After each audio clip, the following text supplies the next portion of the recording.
Hi guys, good morning to all. Welcome to Halson academy. This is CA Sai Kumar. So మనం ఈరోజు release చేసినటువంటి మ్యారథాన్లో operating segments ఇండేస్ 108 ఉంది కదా.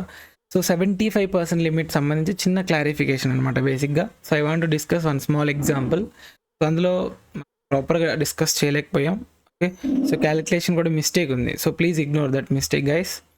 So actually delete చేద్దాం అనుకుంటే ఆల్రెడీ మెర్జ్ అయిపోయింది. మళ్ళీ టైం టేకింగ్, ఇప్పటికీ చాలా లేట్ చేసాం కదా మనం. సో కాబట్టి దానికోసం చిన్న క్లారిఫికేషన్ వీడియో. నెక్స్ట్ ఇంకో పాయింట్ ఏంటంటే ఇండేస్ 103 కాన్సెప్ట్ వరకే అందులో ఉంటుంది. సో క్వశ్చన్స్ అవన్నీ ఇలా 1 by 1 వీడియో పెట్టేసుకుందాం. ఇలా మెర్జ్ చేయడం, యూట్యూబ్లో అప్లోడ్ చేయడం, it was taking a lot of time. అది చాలా టైం పడుతుందండి. So that's why. Okay, see first బేసిక్గా రెవెన్యూ సంబంధించి 10% లిమిట్ ఉంది కదా. కండిషన్ ఏంటి అసలు అమ్మా? రెవెన్యూ సంబంధించి కండిషన్ ఏంటి? ఓకే, ఇప్పుడు టోటల్ రెవెన్యూలో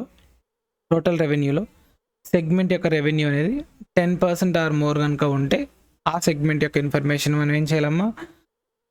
రిపోర్ట్ చేయాలి. కరెక్టా? అదే కదా కాన్సెప్ట్. రిపోర్టింగ్ సెగ్మెంట్స్ చూసాం కదమ్మా, ఆల్రెడీ చూసారు కదా. సో మీకు ఆ నాలెడ్జ్ ఉన్నదన్న ఇంటెన్షన్తోనే స్టార్ట్ చేస్తున్నాను ఇక్కడ. ఓకే, లేదంటే అక్కడ చూసిరండి. ఓకే, సో అంటే సెగ్మెంట్ యొక్క రెవెన్యూ అనేది 10% ఆర్ మోర్ ఉంటే ఎందులో? టోటల్ రెవెన్యూలో. ఓకే, ఇక్కడ టోటల్ రెవెన్యూ అంటే మీకు డౌట్ రావచ్చు, ఏ రెవెన్యూ సార్? ఎక్స్టర్నల్ రెవెన్యూనా ఇంటర్నల్ రెవెన్యూనా? రెండింటిని కలిపితే వచ్చేదాన్ని టోటల్ రెవెన్యూ అంటారు సార్, గుర్తుపెట్టుకోండి. Total internal plus external total check చేసుకోవాలి.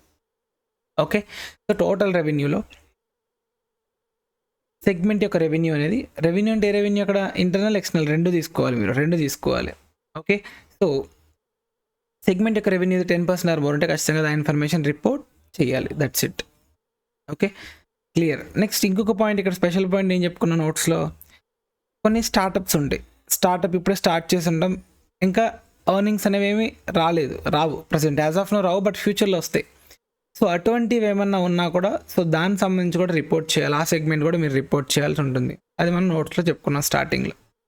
ఓకే, సో అది క్లియర్. అయితే ఎక్స్టర్నల్ రెవెన్యూ పాయింట్లు ఏంటంటే ఇక్కడ క్వశ్చన్లో మీకు ఎక్స్టర్నల్ ఇంటర్నల్ సపరేట్ ఇవ్వనంత వరకు నో ఇష్యూ, 75% కాన్సెప్టే రాదు. కానీ క్వశ్చన్లో కనుక ఎక్స్టర్నల్ ఇంటర్నల్ 2 రెవెన్యూస్ కనుక ఇస్తే సో ఈ 75% లిమిట్ అనేది పిక్చర్లోకి వస్తుంది అనమాట. ఓకే, ఏంటి సార్ అంటే అది చిన్న ఎగ్జాంపుల్ చూద్దాం, మీకు అర్థమైపోద్ది. Suppose example segment ABCDE 5 segments ఉన్నాయి. ఇది ఎక్స్టర్నల్ రెవెన్యూ, ఇది internal revenue. Okay, so total external revenue వచ్చి ఎంత వచ్చిందంటే 660. ఇది ఎంతమ్మా? 20 + 10 30, టోటల్ 690. ఇది టోటల్. కరెక్టా? సో ఇప్పుడు ఫస్ట్ కండిషన్ 10% కండిషన్ అప్లై చేసుకోవాలి మనం. టోటల్ రెవెన్యూ అంటే ఏదమ్మా? 690. టోటల్ రెవెన్యూలో సెగ్మెంట్ యొక్క రెవెన్యూ అనేది 10% ఆర్ మోర్ ఉండాలి. 10% ఎంతమ్మా? 690లో 69. అంటే 69 కానీ అంతకంటే ఎక్కువ కానీ ఉంటే ఆ సెగ్మెంట్ ఇన్ఫర్మేషన్ రిపోర్ట్ చేయాలి. సో అంటే ఏ వస్తాయమ్మా? 569 కంటే ఎక్కువే కదా. ఎస్ ఒకటి, no no no, yes. Only A and ఈ మాత్రమే రిపోర్టబుల్ సెగ్మెంట్స్. కరెక్టా?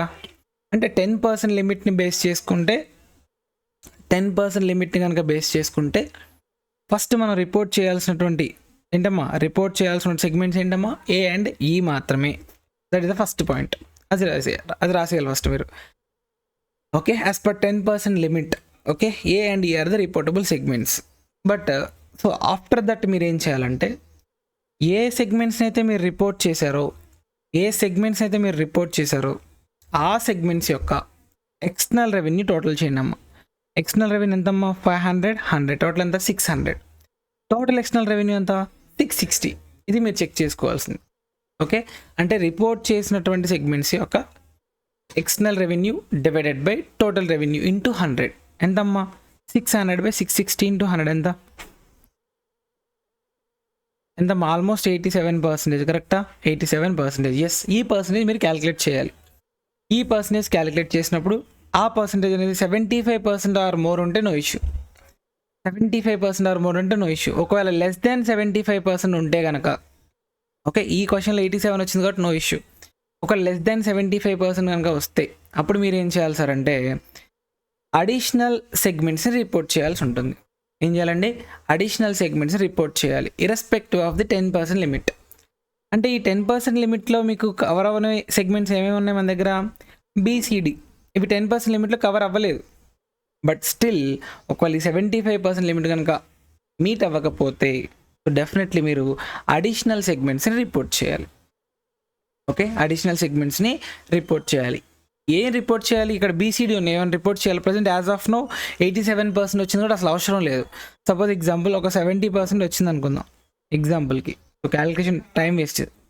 సో కాబట్టి 70% వచ్చి ఉంటే కనుక అప్పుడు మీరు ఏం చేయాలి?